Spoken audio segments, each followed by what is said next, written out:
and the source of who you are coming together in a pointed way where you will recognize it, feel it, know it, become it, be it, wholly be it for a little while. It's that life-giving energy that you reach for all day, every day. And sometimes it's easier than others, and this is one of those times. Not because you need to be in combination with others to find your connection, because you don't. There is not a need for you to come together for your power. Your power is always flowing to you, and it's the power of source, it's the power of you. It really is the power of love, but humans see that sometimes as a cliche that they don't want to embrace, but it's really what it is. It's the whole of you who is always flowing to you, and sometimes you are in a better vibrational, attitudinal state to receive it than others. And this is one of those opportunities where you can just sit and relax and sort of bathe in the wholeness of who you are and feel the wholeness of who you are for a little while be dominant to you, influence the way you feel about things, help to change your mood, uplift you to the vibrational frequency of who you really are. A good mood is so important, and it is so misunderstood by humans and really underrated. You don't look for the good mood. In fact, sometimes in your quest for valor or approval, you look for something other than a good mood. You sometimes look for hard work, something to get hold of and prove yourself against. You look for life-proving experiences rather than life-giving experiences. So if while we are playing here together today, we can get your attention and go a little ways in the convincing you of the importance of your good mood, because your emotions, your mood, is your moment by moment by moment by moment by moment by moment, never stops, indicator of the mix of vibrations between you and you. How much of the larger part of you are you allowing in?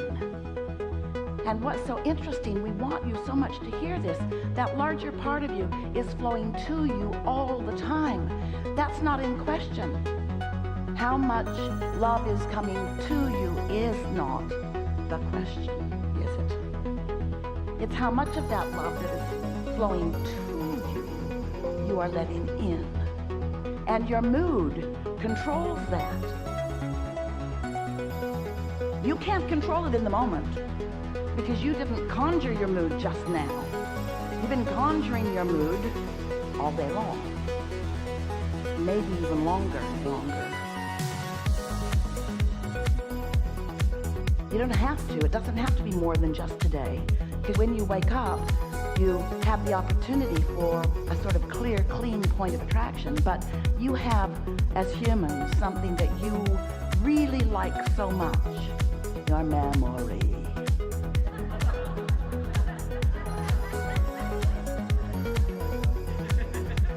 So because you wake up all clear and then you remember yesterday and 20 years ago, then you cloud what could be clear with memories of other bad moods. And we want to give it to you. You're not making this stuff up. You're not just deciding to wake up and be in a bad mood. You don't wake up and say, oh, wow, do I feel good? Let's see, what can I do about that? Oh yeah, I remember when that happened. Remember that time? Remember when that happened? Remember when I was good and you were bad? Do you remember when all of my intentions were perfect and yours weren't? And do you remember what you did to me? Do you remember what you did to me to cause me to feel bad? Well, you didn't just do it, but it happened again just now. As I remembered how bad you were, and now I'm in a bad mood, and now I can't receive the love that Source and others are flowing to me, and so I feel a variety of things. I feel the tension between me and me. Depends on how big it is. I might just feel frustration. I might just feel annoyance. I might feel irritation. I might feel rage. I might feel true anger. I might feel complete denial of who I am, which then shows up as depression. But we just want you to know, you don't have to do that.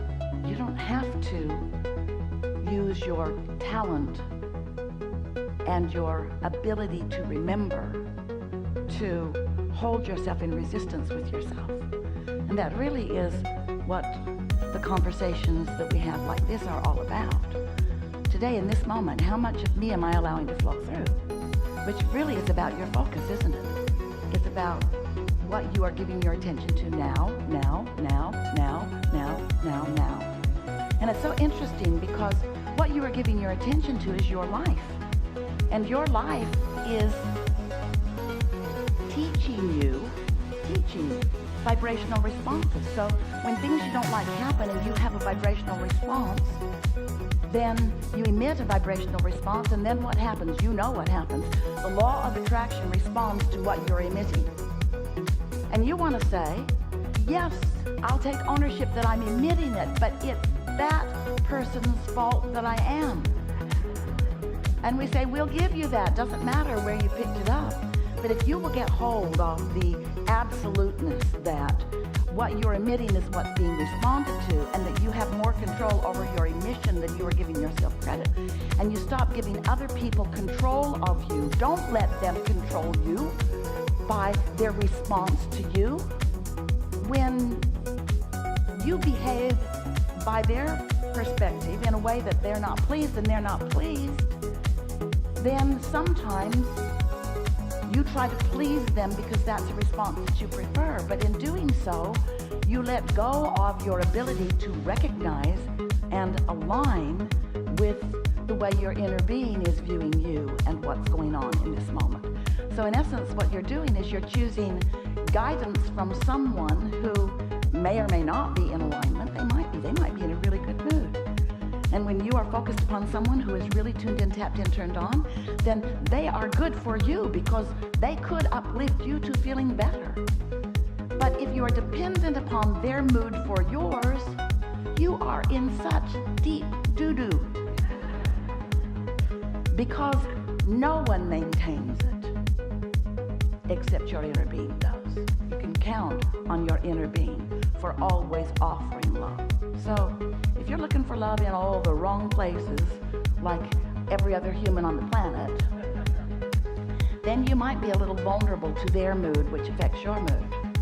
But if you get this, that you can control the way you feel, but you can't do it cold turkey, you can't do it today when you didn't do it yesterday. In other words, every day, if it's your dominant intention to look for things that feel good, whether you're looking in the past or the present or anticipating into the future, you can align with the way your inner being sees it.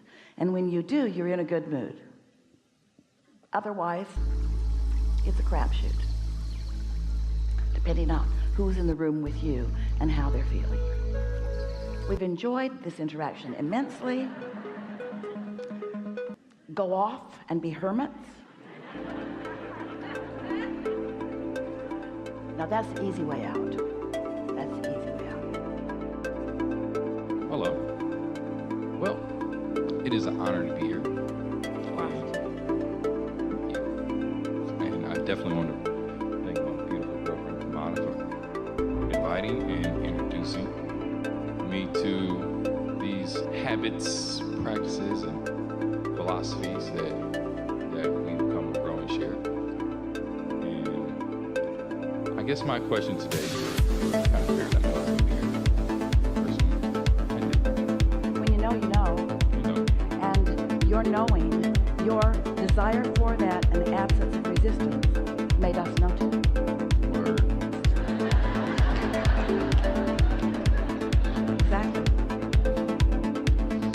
So I guess the question that,